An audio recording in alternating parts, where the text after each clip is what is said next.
Hello YouTube, this is a bit of a different video from the ones that I normally make. It's very personal. I've been meaning to make it for quite a while now. But honestly, trying to find time and a quiet house when you've got an 18-month-old is never an easy thing. So I'm back in the UK. We moved, the family went from being nomadic, bouncing around. We were meant to be spending the summer in France. We had all these plans. And I found myself on a plane and begging my husband to apply for a British visa and to come back to England with me. And I am the person who vowed I would never live in England again. So why am I here? So I'm going to go back to January. So first of all, I do need to say there's trigger warning for baby loss. Because that happened. So basically I found myself pregnant in January. I got pregnant in January, I found out in February. And it was tough. We just arrived back in Cyprus. We didn't really know what we were doing with our lives, like where we were going to go, what we were going to do in Cyprus. We were planning on applying for residency there, but we just didn't really know what we were going to do. January was pretty tough. It was kind of cold there, which we were expecting, but anyway. And then Charlie had a febrile seizure from a high temperature in the middle of the night in Cyprus, and it completely rocked us to our core because we didn't know which hospital to take him. I can't even explain to him. He was 1 year old. It was just before his first birthday, I think. It just broke us both, and it kind of really started me into a bit of a panic about I'm covered in the NHS because I'm a British citizen and I lived here, but Charlie never really has. And this has been out because we haven't really lived there. We're not covered abroad, but it was just started all these questions, and I just felt this immense guilt that I was responsible for this tiny human and hadn't been particularly responsible. We have insurance, of course we had insurance, and actually Cyprus is very reasonable healthcare, so we can afford to pay even if we hadn't had insurance. But I literally didn't know where to take him.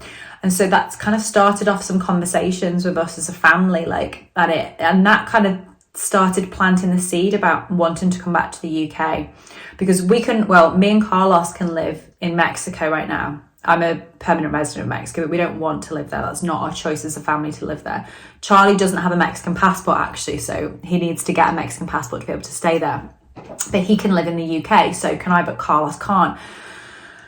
And then I was like, what if something happens to us? I want my husband to be able to be legally allowed to stay, have indefinite leave to remain in the UK as well. That's important for us as a family. And then we've also talked about Spain and us, it'd be very easy for the guys, for Carlos and Charlie to get passports within 2 years. So we kind of started all these conversations off. And then when I found out I was pregnant, I felt even more strongly after researching giving birth in Cyprus and Spain and different countries that I really wanted to go and give birth in the UK. So that kind of started triggering it. But honestly, this pregnancy was hard. Charlie was really demanding. We just moved him into his bedroom, but he wasn't sleeping. He was breastfeeding an insane amount. And when you're pregnant, your boobs hurt. It was painful. Carlos and I were arguing all the time because of the visa stuff, and we paid a solicitor and we kept on hitting walls because I've been out of the UK for so long, had missing bank statements, all of these just things, it was just hard. And I was tired and tired from the pregnancy, tired from Charlie. It felt like it was too much. The pregnancy felt completely overwhelming, and it felt like we never stopped arguing and nothing was simple. And we were supposed to go into Israel for this 10-day tour, and we just had to chop it right down. And we literally went for the weekend because I didn't know that I was going to be able to cope. I also got sick during this time. I was on antibiotics. Charlie got a little bit sick too. But everything progressed as I thought it should. I'd already started the prenatal care in the UK, so I had a midwife in the UK, and we decided to wait for the scan for as long as we could. And I had the appointments over the phone with her because she knew I was in Cyprus. So I was just coming up to just over 12 weeks, and I was due to fly back to the UK the following week to have my 12-week scan, and I started bleeding. And so I went to the hospital. I just knew. I went to the hospital and they said everything was fine. It was like vaginal bleeding. You're okay. You know, you're quite far along the pregnancy now. Yeah. But, you know, just to like put your mind at ease, come back tomorrow and the OB will give you a scan in the morning. So we went away. It was quite a difficult night. I'm back the next day for the scan out. Obviously, this is my second pregnancy, so I know what a baby looks like at 12 weeks. And as soon as he put the screen up, I knew there was no heartbeat. The baby had stopped growing at 8 weeks. So I didn't even know what a miscarriage was. But this was it was a miscarriage. And apparently the bleeding was unrelated to the miscarriage. But anyway, yeah. So, I mean, the doctor was amazing, but it was like, we were in Cyprus. I was meant to fly back to the UK. We were leaving. We had to leave Cyprus because of, we were about to outstay our tourist visas, our tourist stay. So I had 3 options at this point. One was to just go away and wait and hope that things happen naturally. Second was to have a DNC. And third was to take the tablets. Now, after Charlie was born, I had to take those tablets for like 3 times a day for 3 days because I have retained placenta, and it was absolute hell. And I still feel like deep trauma from the experience. So the idea of going home and taking these tablets was just not something that I want to do, especially having Charlie, especially being in Cyprus, and like, so I just didn't want to do it. If I'd have had the DNC in Cyprus, he would have had to keep me in then to go into the next morning. And like I said, Charlie still wasn't sleeping. He was breastfeeding a lot. It was too much. There's no way I could have just stayed in hospital for 2 entire days. So I decided that I would wait and take my flight back to the UK, and rather than going to have my first scan, I would be going in to request a DNC to the Women's Hospital Liverpool. So I'd spoken to my midwife, told what happened. They told me the procedure. They said that I need to come in to the early pregnancy. Anyway, yeah. So that was what we decided to do. And then this was, I think, all this happened on the Wednesday night and the Thursday morning. And then Friday, I started to miscarry. And it was horrendous. And I don't feel like as women, we really talk about this enough, which is why I wanted to make this video. It's why I felt really strongly about making this video, because nothing can really prepare you. I didn't feel prepared for what was to come. I was basically miscarrying for like 3 days. It would come and go. It kept on, it would start and it would be really intense. I'd be crying, I'd be like in pain. I was bleeding so much. I pretty much just stayed on the couch. It was really, really bad. But I think the worst day was the Saturday, and I think Carlos had to take Charlie out pretty much for the whole day. I could barely be with him, and I was still having to like feed him at night. I mean, luckily, you know, it would kind of come in these waves and it would calm down, but it was really bad. I just remember crying a lot and it just being awful. And it was like, can I take this flight? And I'd spoken to the doctors already, and they said, you know, might make the bleeding worse, but you're not going to do yourself any harm by taking the flight. But, you know, it's not going to be particularly nice. You know, you should weigh up your options. Anyway, the flight was on the Tuesday morning. And by Monday, everything had kind of calmed down. So I thought maybe it was going to be okay. We took the flight. I had to fly to France, and then we had a lot of stuff. We had all our stuff with us. And then Carlos was going with the dog to my sister's in France. And I was taking a second flight from Paris to the UK with Charlie. And I still had like a decent amount of stuff with me, but I was kind of okay. But after the whole day of flying and then getting on the flight, my body started miscarrying again, and there was blood everywhere. It was really, really traumatic. I was on an EasyJet flight. The crew were amazing. Because like I had my stuff and I had the baby, and you know, he's not little anymore. It's quite heavy. So I spoke to the crew and to ask them if there was any way that I could get the stroller as soon as I got off the plane, because I was miscarrying and there was no way I could hold the baby. Now bear in mind, like, you know, you think a miscarriage is just like, you know, you see that on TV and someone just bleeds and then that's it. Like, No. I was miscarrying for days. I was going shopping while miscarrying. I've read things about singers on stage singing while miscarrying. Like, this is not necessarily like an hour-long thing. It can take a really long time, which is what happened in my case.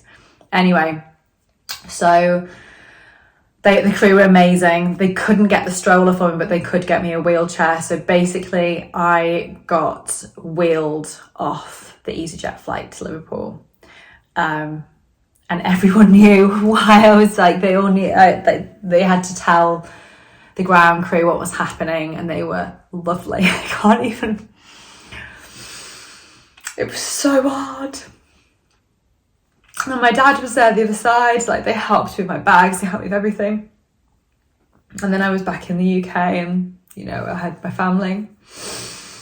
Even though Carlos wasn't here because he had to go to Mexico, like, we had so many difficult decisions to make at this time. And, you kind of think that you're going to be okay. No, I'll be fine. But I really wasn't okay. I was in a lot of pain. And yeah, so I still really felt pregnant. That was the thing. Like, I didn't, and you get to 12 weeks and you think that you're out of the danger zone. But I had, like, basically I was carrying around a dead baby for 4 weeks, not knowing. I think maybe the baby had even passed before we went to Israel. So that whole trip, like, it was really hard emotionally. Anyway, so I went in the next day with my stepmom to the hospital, and they did some bloods and things, and, like, I don't even really remember. They were really, really amazing. The Liverpool Women's Hospital were great. But basically, when they did the examination, what they found was that they call it the fetal tissue, I call it the baby, was stuck coming out of my cervix. So my body just wasn't prepared, like, just didn't want to let go, I don't think. So again, and I'd already kind of disclosed to her about having this trauma about taking the tablets and not wanting to do that. But also they couldn't do a DNC because the baby was, like, basically stuck on the way out. So the two options were go home and take the tablets, or they call the consultant in to get some forceps and manually remove the baby fetal tissue. Honestly, one of the things that I was really terrified about when I was miscarrying was when the baby came out. And then, what do? Do you fish the baby out the toilet? Do you flush the toilet? Like, it just felt, and I think that's probably, I don't know, maybe that's why my body held on to the baby, so that I didn't have to deal with that. I don't know. Anyway, so after all of the scans and tests, like bloods and everything else that they did, I had to then be on the bed. I think it took about, like, 10 minutes maybe for them to remove the baby fetal tissue. And it was painful. It was really hard.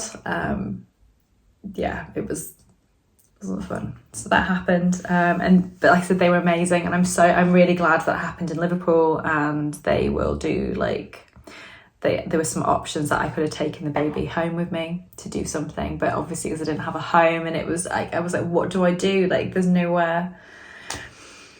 So I decided to let the baby stay there, and then they do a ceremony, and I think the cremation, I don't even really remember. They gave me a lot of leaflets and information, but I just wasn't ready to process anything. So that happened, and then a few days later, I took my flight to France, which was the plan, to go out and stay with my sister. And the idea was that we were going to spend the summer in France, and Carlos was flying back to meet me, and then at some point I was going to drive over there, and we were going to get our lost, like, we had a lot of plans, and we were going to wait for 3 months and then come to the UK. But obviously all this was kind of centered around the baby, and then everything kind of changed, and basically I found myself in France. I don't speak French. My sister kind of lives a bit out of the way, and I just had a breakdown. Basically, I'm not having a home, not having any stability, like Carlos having to go to Mexico, losing the baby, like everything just, it was too much. It was just too much. I couldn't cope. I just wanted to go home.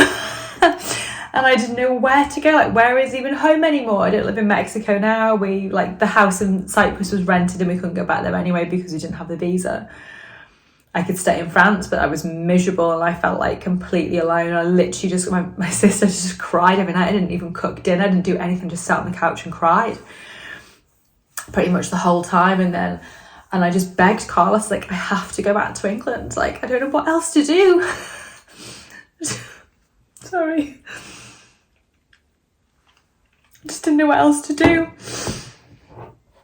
I think I was so overwhelmed with everything and the grief, and I just, like, after having Charlie in Mexico and then living in Cyprus, and like life had just been really, like, I felt like life had just been hard. And I love the chaos of it, don't get me wrong, like, it's part of like what I love about travel. But at the same time, I just needed life to be a little bit easy. I needed to be able to go to a shop and be able to speak in English and to just understand things and have some stability and have some childcare for Charlie and to just work, and just needed some normality. So Carlos agreed, and I started looking for houses for us to rent for 6 months. But it was, oh my God, the housing market here is insane. And you have to literally like be so fast to get anything. And then also we're moving with a dog and a baby and no credit history because I've been out of the country for years. So there was all of these things against us coming back. And so I quickly realised I just need to go. I just need to go back. And so I spoke to my auntie and uncle, and they said that I can come and live, me and Charlie can come and stay with them and they'll help us until Carlos gets back, which was not going to be for another few weeks. So that was that. So we came back and I just felt held. And although I never really wanted to move back here, like, I needed to heal. I needed to heal from the loss. I needed to grieve, which I still don't think I've really done that much. I just needed life to just be normal for a while we figure it out. And I just needed Charlie to be in daycare, and like I said, I needed to be able to just go into a shop and order a coffee and be understood and not have to struggle, you know. Everything felt just so hard.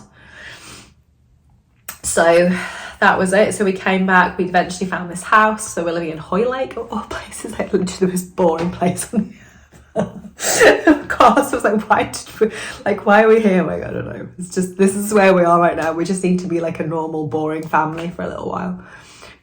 Anyway, then I'd pretty much decided that I did not want to try for another baby for a while because I was so, like, just, it was too much. And I got pregnant straight away. Literally straight away as soon as we moved into this house, I got pregnant, which was a big shock.